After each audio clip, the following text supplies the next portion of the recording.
Assalamualaikum warahmatullahi wabarakatuh. Saya mahu berkongsi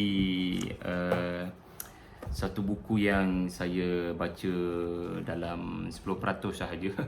Itulah buku The Prophet Yusuf in the Quran, the Bible and History.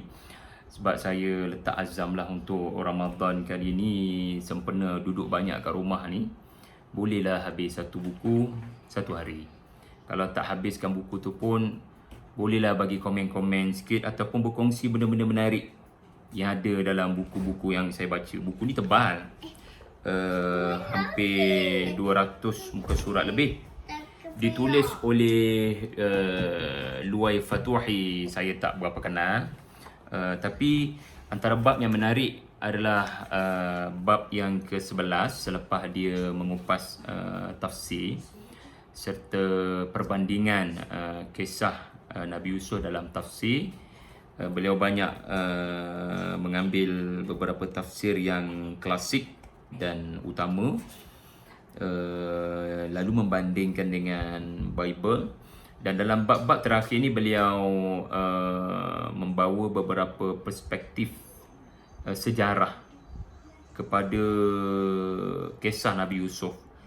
Antara yang menarik perhatian saya adalah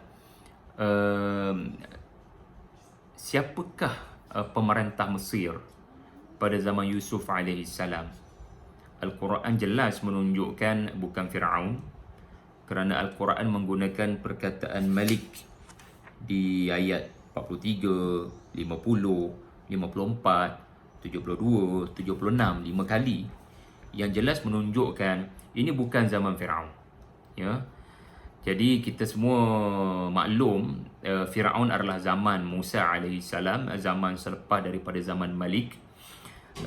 Jadi apa yang menarik bagi saya bukanlah mengenai zaman Yusuf, bukan zaman Firaun, sebab saya dah tahu lama benda ni.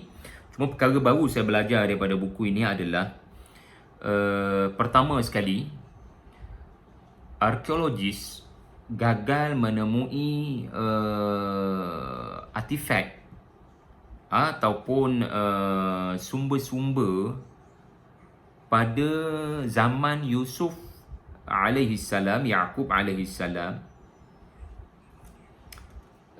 iaitulah pada zaman pemerintahan Hyksos ataupun Hyksos 1663 hingga 1555. Ya. Jadi timbul soalan, bagaimana excavations itu boleh menghadapi fail to uncover any ancient Egyptian text or artifacts that refers to the prophets Yaqub, Yusuf. Ya, sedangkan orang-orang Mesir sangat terkehadapan dalam penggunaan papyrus, dokumentasi. Jadi penulis mengatakan, ya, researchers incline towards this possibility. Penyelidikan mendapati kemungkinan besar, ya, sumber-sumber itu dihilangkan sampai kita tak tahu macam mana bentuk pemerintahan Nabi Yusuf tu. Saya bincang panjang dengan isteri tadi yang bertanya, adakah Yusuf AS melakukan Islamisasi, ataupun adakah Yusuf memperkenalkan polisi-polisi yang bersesuaian dengan maqasidus syariah, istilah kita hari ini, tetapi tidak terlalu highlightkan istilah-istilah Islam. Maksudnya adakah polisi-polisi kemanusiaan, polisi-polisi keadilan. Bincang panjang tadilah macam mana bentuk kenegaraan yang dilakukan oleh Yusuf semasa pemerintahannya, kerana kelihatannya Al-Quran berkesudahan dengan pertemuan dengan saudara-saudara Yusuf alaihissalam. Dan surah Yusuf tidak memaparkan dengan terperinci bagaimana model pemerintahan Yusuf alaihissalam selepas daripada bencana 14 tahun ataupun selepas daripada pertemuan dengan saudara-saudaranya.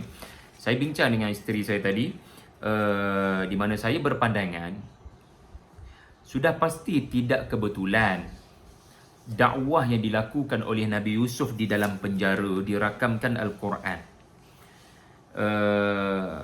Sebab dalam penjara Nabi Yusuf AS ni tak dikatakan buku, Tapi ini coretan sembang-sembang petang dengan isteri tadi. Dalam penjara jelas menunjukkan Yusuf alaihi salam membenci syirik. Yusuf alaihi salam tak sedap duduk kalau dua orang rakannya ini kekal dalam keadaan tidak tercetus iman. Beliau berdialog pun, sembang. Mana lagi baik, arbabun mutafarriqun khairun amillahul wahidul qahhar. Ada dialog kat situ, tanya jawab, bagi ruang yang selesa untuk berfikir, dan dia menjelaskan pendiriannya, bukan sekadar identiti dia berjelaskan. Dia siap memperjelaskan, inni taraktu millata qaumin la yu'minuna billahi wa hum bil akhirati hum kafirun. Saya meyakini babak ini dirakamkan dengan terperinci di dalam Al-Quran, dalam surah Yusuf, sebelum babak baginda dikeluarkan daripada penjara. Kerana saya percaya inilah dasar yang diteruskan oleh Yusuf alaihi salam semasa menjadi penguasa, semasa menjadi Al-Aziz, semasa memangku Raja Mesir, semasa menjadi orang nombor 2 selepas Raja Mesir. Pastinya baginda tidak hanya menyelamatkan Mesir daripada bencana fizikal, tubuh badan kelaparan, tetapi menyelamatkan akidah mereka. Sebab tu saya bincang tadi sampai ke satu tahap, kenapa surah Ghafir ayat 34 merumuskan legasi Yusuf alaihi salam, iaitulah dengan satu perkataan bayinat. Walaqad ja'akum Yusuf. Ini ucapan penasihat Firaun, direct sebut pada Firaun yang sangat memusuhi Musa alaihi salam. Sedangkan penasihat ini menegaskan apa yang dibawa oleh Musa bukan perkara baru yang tidak pernah kedengaran bagi orang-orang Mesir. Orang Mesir pernah mendengar seruan Musa. Seruan yang sama Musa sebut dalam penjara adalah seruan yang sama dibawa oleh Musa, tetapi diperangi oleh Ramses. Menurut buku inilah, Ramses II ini. Quran menyebut satu perkataan sahaja bagi merumuskan apa yang dilakukan oleh Yusuf AS sebelum kewafatan. Maksudnya selepas dipertemukan dengan saudara-saudaranya memerintah Mesir, dan sebelum kewafatan dirumuskan dalam satu perkataan bayinat. Bayinat ini adalah keterangan-keterangan sehingga menghilangkan keraguan. Para ulama menyatakan bayinat ini dalam Al-Quran merujuk kepada dua perkara. Pertama, mukjizat. Sebab bila berlaku mukjizat, hilang sebarang keraguan. Dan ini pun berlaku kepada Yusuf AS pada tafsiran yang pertama, di mana rakyat Mesir melihat kalaulah tidak kerana dia, Mesir akan merana sebagaimana Syam, Palestin dan negara-negara lain. Mujur dia ada. Ialah yang mimpi itu Raja Mesir, tapi kalau tidak kerana dia memberitahu cara-cara untuk menyelamatkan Mesir, dan kalau tidak kerana dia bantu secara direct, barangkali kita tak survive. Dan yang kedua, jelas kelihatan tahun yang ke-15 yang Quran sebut, surah Yusuf sebut, benar-benar berlaku, hujan turun, ar-ra'du berlaku selepas peristiwa 14 tahun. Jadi rakyat melihat mukjizat dan rakyat mendengar keterangan-keterangan yang selari dengan fitrah. Apa yang disebut oleh Yusuf dalam penjara dikumandangkan, barangkali diazankan semula oleh Yusuf alaihissalam kepada rakyat Mesir. Beliau sangat cintakan iman kepada dua orang rakyat Mesir, masakan tidak cinta yang sama kepada seluruh rakyat Mesir agar memperolehi iman yang sama. Sebab itulah penghujung surah Yusuf, keinginan nak tengok orang dapat hidayah itu, menyatukan kisah Yusuf dengan sallallahu alaihi wasallam. Kita boleh lihat di penghujung surah Yusuf, wama aktsarun nasi walau harasta bimu'minin. Saya percaya ayat ini tidak hanya merujuk kepada sallallahu alaihi wasallam, kerana ia duduk 10 ayat terakhir ini duduk selepas babak Yusuf bersama dengan saudara-saudaranya telah menjadi kaukaban, telah menjadi orang saleh. So something mesti happen. Bukankah berdakwah kepada rakyat Mesir dengan 10 orang saudara-saudara yang saleh, yang telah berubah, yang telah bertaubat, bukan 10-11, ini membantu untuk polisi-polisi kebaikan diterapkan dalam kerajaan Hyksos. Jadi apa yang Nabi lakukan adalah apa yang Yusuf lakukan. Saya percaya begitu tuan-tuan. Betulkan saya kalau saya salah. Qul hadhihi sabili ad'u ila Allah ala basiratin ana wa man ittaba'ani. Ana wa man ittaba'ani. Saya percaya ayat 108 ini ya bukan hanya menggambarkan didikan Allah kepada Rasulullah sallallahu alaihi wasallam, iaitu dakwah kena ala basirah, dan dakwah kena berpasukan, dakwah kena berjamaah, dakwah kena saling melengkapi, ya, sebab ada perkataan wa man ittaba'ani, iaitu para sahabat. Kerana Yusuf alaihissalam juga memerlukan saudara-saudaranya, dia tak boleh buat kerja seorang-seorang. Dia tak boleh buat kerja seorang-seorang di Mesir.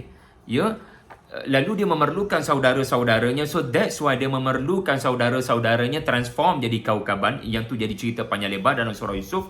Maka bila saudara-saudaranya sudah bertaubat dan menjadi orang saleh, menginsafi apa yang berlaku, maka mudah proses untuk quote in quote mengislamisasikan atau menerapkan unsur-unsur ajaran tauhid dalam kerajaan Hyksos.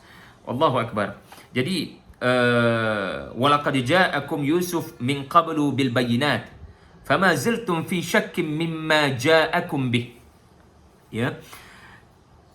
Dan sebelum itu, wahai Firaun dan yang menyokong Firaun, Nabi Yusuf telah datang kepadamu dengan bayinat, dengan keterangan yang jelas, dengan mukjizat yang jelas, dengan hujah-hujah yang tidak boleh disangka. Sebab tu aksi dalam penjara, dua orang saudaranya tidak respon kepada Yusuf kerana hujah-hujah itu semua selari dengan fitrah. Tak boleh nak lawan hujah tu. Memang betul apa yang Yusuf AS cakap. Tetapi kamu sentiasa dilanda keraguan kepada apa yang dia bawa. Kenapa kamu ragu kepada apa yang dia bawa? Dan kamu berkata, hatta idza halaka, bila Nabi Yusuf nak wafat, kultum lan yab'athallahu min ba'dihi rasula. Allah tak akan kirimkan seorang rasul pun selepas dia. Saya suka apa yang diberikan pandangan oleh Ustaz Nu'man Ali Khan dalam part yang kedua semalam. Beliau berpandangan, walaupun beliau kata dia yakin, tapi scholars yang dia jumpa tak yakin. Beliau berpandangan ayat ini jelas menunjukkan Yusuf sebelum wafat sudah mengisyaratkan akan adanya seorang rasul yang datang membawa keterangan, membawa mukjizat lebih hebat daripada apa yang saya bawa. Dan seandainya rakyat Kibti, seandainya Egyptian respon kepada beliau sama macam respon kepada saya, tidak beriman, kerana dalam penjara kita tak tahu dua banduan tu beriman ke tidak, sama juga kita tidak diberitahu beriman ataupun tidak. Seandainya kalian memilih untuk tidak beriman, ya, maka apa yang menimpa kaum-kaum terdahulu akan menimpa kepada kalian. Dan memang itu pun terjadi kepada kaum Firaun bila menentang dan mendustakan Nabi Musa alaihi salam. Kesudahan mereka adalah kesudahan yang disebut oleh penasihat Firaun ini, mithla da'bi qaumi Nuh wa 'ad wa Thamud walladzina min ba'dihim wa mallahu yuridu zulman lil 'ibad, ayat 21. Jadi memang kembali pada buku ni, kerana tak ada data, tak ada manuskrip, tak ada Egyptologi, barangkali wallahu alam bukti-bukti itu dipadamkan, ya. Lalu susah kita nak tahu apa model negara Islam, model negara kebajikan, negara kebaikan yang dibawa oleh Yusuf, baldatun tayyibatun wa rabbun ghafur, yang dibawa oleh Yusuf pada zaman Hyksos ini. Kerana sebab itulah saya meyakini musuh Islam, sasaran nombor satu yang diorang kena musnahkan adalah sejarah. Kerana sejarah akan bercakap by itself yang kita pernah capai ke satu keadaan yang menakjubkan. That's why barangkali wallahu alam researchers incline toward this possibility, kata penulis ini. Kemungkinan besar Firaun dan Firaun sebelumnya menyerang bukti-bukti sejarah ini. Sebab apa? Sebab apa? Nanti orang akan timbulkan sentimen bila orang Semitic, bila orang Bani Israel, bila orang Hebrew ataupun dalam bahasa mudahnya non-Egyptian memerintah Mesir, rupanya lebih baik. Sebab Yusuf memerintah lebih baik. Yusuf dan saudara-saudaranya mempengaruhi polisi kerajaan Hyksos, ternyata lebih baik, lebih manfaat. Islam bila memerintah lebih manfaat. Tetapi musuh-musuh Islam akan cuba menggagalkan usaha untuk mengembalikan keagungan berkenaan. Wallahu alam, tuan-tuan. Dan buku ini juga menyatakan another observation that should be mentioned is the use of the name Jacob by the Hyksos. as their second king. Raja yang kedua ataupun tak tahu istilahnya timbalan raja ke ataupun putera raja ke, mereka ada satu istilah iaitulah Jacobe yang menunjukkan pengiktirafan kerajaan Hyksos, kerajaan Semitic Egyptian ini kepada kedatangan Yakub dan keluarganya main peranan besar kepada kerajaan Mesir. Ya. Yang kedua, saya belajar daripada buku ini banyak sebenarnya, tapi setakat mana yang sempat share lah. Antara sebab ya kita susah nak, the absence of references to Yosef in Egyptian records. Sedap saya cakap Inggeris kan? The absence of references to Yosef in Egyptian records, ada dua sebab. Sebab pertama tu saya tak berapa faham. Saya faham sebenarnya susah nak terangkan. Sebab yang kedua ni, because of their resentment to being under the rule of foreigners, the Egyptians wanted to forget this unpleasant period of their history. As excavation tell us. Hasil daripada kegagalan menemui monumen-monumen menjelaskan kemungkinan besar sudah ada kempen untuk menghapuskan tinggalan-tinggalan yang menunjukkan kebaikan kerajaan bukan Mesir kepada rakyat Mesir. Sangat resis tuan-tuan. Saya tak tahulah istilah resis betul tak kat sini, tapi sangat ta'assub. Sedangkan Yusuf berbakti kepada kerajaan bukan bangsa Palestin, bukan Semitic. Tiba-tiba diorang ini tak nampak benda tu. Juga dijelaskan pada poin ini adalah kenapa Pharaoh buat begitu. The answer has a lot to do with the painful memories of the Hyksos. Bagi mereka tak boleh terima. Ini adalah satu memori yang terlalu susah untuk dihilangkan. Bagi mereka tak boleh terima ada orang bukan Mesir boleh perintah Mesir satu ketika dahulu. Sedangkan rasional lah sikit. Siapa pun memerintah asalkan dasarnya keadilan. It's okay. Asalkan dasarnya keadilan. Itu nombor satu lah. Yang lebih penting adalah barangkali menyebabkan dia tak boleh terima Hyksos adalah kerana Yusuf menyuruh kepada tauhid. Apa yang Yusuf AS buat dalam penjara, dia buat juga apabila berkuasa. Sebab apa yang menghalang Yusuf? Duduk dalam penjara penuh dengan tekanan, orang tak pandang, Yusuf berdakwah. Maka bila berkuasa, apa yang menghalang dia untuk tidak melakukan? Apa yang mengendurkan semangat perjuangannya untuk melakukan peranannya sebagai seorang Rasul? Yusuf AS bukan sekadar savior, bukan sekadar Al-Aziz, dia adalah Rasul. Maka tugas Rasul menggunakan kuasa untuk melakukan apa yang sepatutnya dilakukan, iaitulah bukan sekadar menyelamatkan batang tubuh daripada kebuluran, tetapi menyelamatkan akidah. Jadi saya tetap percaya aksi dalam penjara punya tanasuk yang memberikan kesan kepada kita jawab satu persoalan yang tidak didedahkan Al-Quran barangkali kerana hikmah. Kamu boleh mengkajinya sendiri sama ada sejarah, tetapi sejarah menunjukkan kita tak jumpa bukti-bukti itu.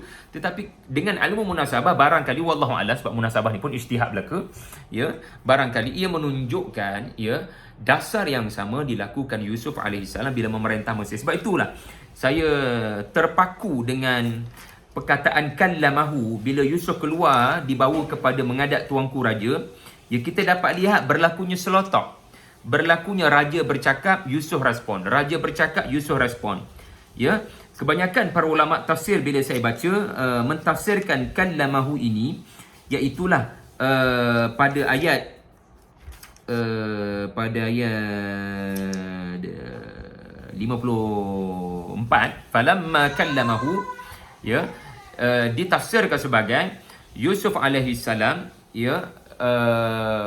bercakap-cakap dan di akhirnya untuk tujuannya adalah mengetahui posisi yang terbaik untuk menyumbang. Ini kebanyakan tafsir saya lihat falamma kallamahu adalah tafsirannya adalah bagaimana raja cuba mengemukakan hasratnya, tetapi Yusuf memberitahu pula hasratnya berdasarkan pengetahuannya. So berlakunya two-way interaction untuk memilih position yang terbaik. So babak selepas itu menghuraikan kallamahu lah, iaitulah raja kata innakal yawma ladaina makinun amin. Yusuf respon ij'alni ala khazalil ardi. Inilah kallamahunya. Tetapi saya juga berpandangan kalau mahu ini kerana tidak dispesifikkan merujuk kepada apa, ia juga barangkali soal raja bertanya, kamu bawa ajaran apa ya?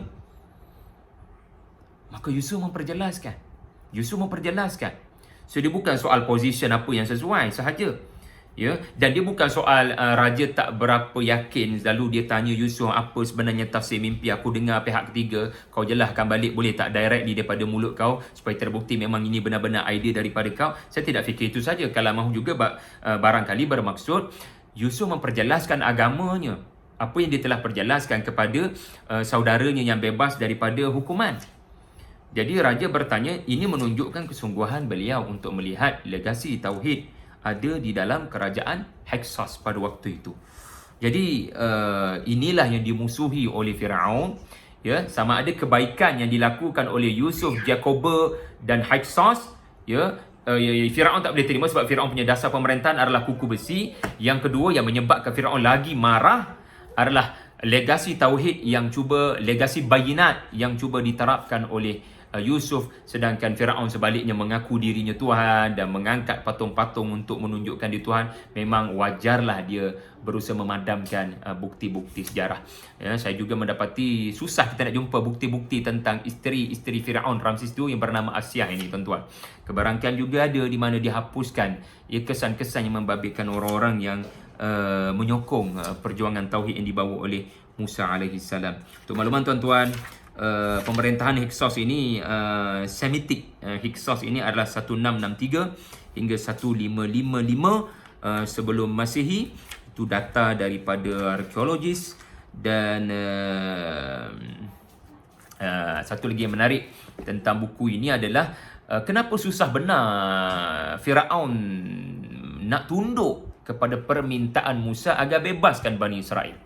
Tadi saya sembang dengan rakan-rakan Usrah Dream Team dengan Asatizah Tadabbur Center di Zoom tadi. Menarik sangat. Antaranya adalah kita faham Firaun susah nak terima tawaran, nak terima usul daripada Musa agar bebaskan Bani Israel sebab nanti siapa nak bekerja untuk dia orang? Siapa nak bekerja membina patung-patung dan menjadi pekerja asing tanpa izin begini ni? Macam mana nak gunakan keringat diorang? Nanti siapa nak bina itu dan ini? Itu satu sudut yang biasa kita nampak. Yang barangkali kita tak nampak adalah he thought that this was only the first step of a rerun. Itu istilahnya. Firaun menyangka dengan usul Musa ini hanyalah satu langkah pertama ke arah kembali mengumpulkan kekuatan Hyksos 2.0. Yeah. He thought that this was only the first step of a rerun of a disturbing episode in the history of the Egyptian, when the Semitic Hyksos who came from the east took over the eastern delta. Bunyi bahasa Inggeris pun macam bunyi Kelantan. Pharaoh and his court believed that Moses would take the Israelites out simply to use them as a nucleus, macam nak gunakan diorang untuk melancarkan bom jangka, as a nucleus to rebuild, untuk membina semula around it an army of Semitics. So pendek kata, dalam fikiran Firaun Ramses II, kalau menurut penulis ini, dia tak benarkan usul itu sebab kebimbangan akan ada usaha untuk kudeta kerajaan Mesir. So dia orang kumpul tenaga, kumpul kekuatan di satu tempat, and then datang balik dengan kekuatan baru. Yang ni yang dirisaukan oleh Firaun. They were well aware, of course, that the Israelites were the descendants of those forefathers who settled in the Eastern Delta and built strong relationship with the Hyksos. They also knew that Joseph quite well, which means that they knew that one of those Israelites forefathers rose to a very prominent position in the Hyksos kingdom. Yusuf bukan calang-calang orang, dia pernah ada kedudukan yang hebat dalam kerajaan Mesir. Jadi itu antara yang menarik lah tentang buku ini. Saya tak baca semua pun, tapi mudah-mudahan membuka sedikit fikiran kita untuk terus membaca buku ini, insya-Allah. Mudah-mudahan. Wallahualam. Selamat berbuka puasa, satu Ramadan al-Mubarak, satu hari, satu buku. Assalamualaikum warahmatullahi wabarakatuh.